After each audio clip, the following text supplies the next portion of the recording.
Nous devons aider le continent africain. To live with us, the European dream. Good friend of Taiwan. Europe Matin. Première étape de la revue de presse internationale ce matin sur Europe 1, la Chine, avec vous Sébastien Lebelzik. Bonjour. Bonjour. Les gros titres de la presse chinoise ce matin. Alors, la une de l'actualité aujourd'hui en Chine, la réquisition des cadres du Parti communiste appelés en renfort pour aider à fabriquer des iPhones.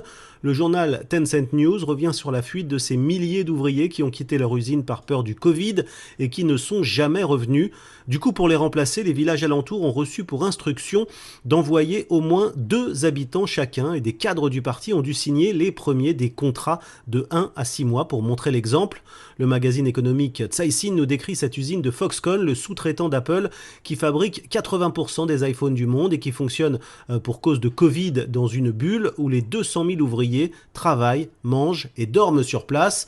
Le parti aux petits soins pour Foxconn, qui est l'un des principaux employeurs de Chine, rappelle le magazine. Nous sommes maintenant au Brésil avec Jean-Claude Gérès. Dans la presse brésilienne, Jean-Claude, les partisans de Jair Bolsonaro n'acceptent toujours pas sa défaite. 3 semaines après la publication des résultats des élections, les contestations continuent. L'Estado de São Paulo rapporte que le président du Parti libéral, dont Jair Bolsonaro fait partie, va signaler à la Cour supérieure électorale des irrégularités dans les urnes électroniques fabriquées avant 2020 et demander à ce que les votes issus de celles-ci soient invalidés. Poder 360 explique de son côté que les contestations continuent aussi sur les routes. La Folha de São Paulo précise qu'au cours du week-end, 32 barrages routiers ont été érigés dans le sud du pays par des partisans de Jair Bolsonaro, refusant de reconnaître le résultat du scrutin.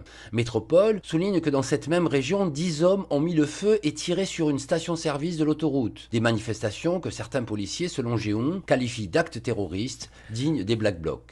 Enfin, nous sommes en Italie ce matin avec vous, Antonino Gallofaro, à la une de la presse italienne. Ce bonus financier pour qui se marie à l'église. La proposition de loi de la Ligue de Matteo Salvini prévoit une aide sous forme de remboursement pouvant aller jusqu'à 20 000 €, comme l'explique l'agence de presse ANSA. Mais l'idée crée tout de suite la polémique, commente la RAI, la télévision publique. Les oppositions protestent et rappellent que l'État est laïque. L'idée met aussi le gouvernement de Giorgia Meloni dans l'embarras. Ce n'est pas une initiative de l'exécutif, écrit le Corriere della Sera, car il travaille pour aider les familles avec des mesures concrètes et réalisable. Et c'est dans les colonnes du même journal que les élus de la Ligue se défendent. Ils affirment que le nombre de mariages religieux diminue de manière plus consistante que le mariage civil, car il coûte plus cher. Merci Antonino Gallofaro, merci à nos correspondants. Très bon début de journée avec Europe 1, 6h54.